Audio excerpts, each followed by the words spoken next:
விண்ணோட மின்னாத விண்மீன் ஏது? அது உன் பொன்னகை. ஒற்றை பூ பூக்கின்ற தேசம் ஏது? அது உன் பாதோகி.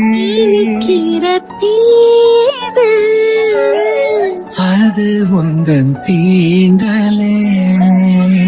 சூடுகிற பொய்து அது உந்தன் நாணமே அன்பே. ஊசி கண் காணா நூலும் ஏது? பெண்ணே உன்னிடை அது. யாரும் கொள்ள இன்பம் கொண்டது ஏது? நீ சுடும் நாடை அது. மயக்கிடும் போதையோ ஏது? அடுத்து நீ சொல்ல போவது. ஆடைகளை களைந்த பிறகும் ஒளியை அணிவது. நீலா அது கண்பங்க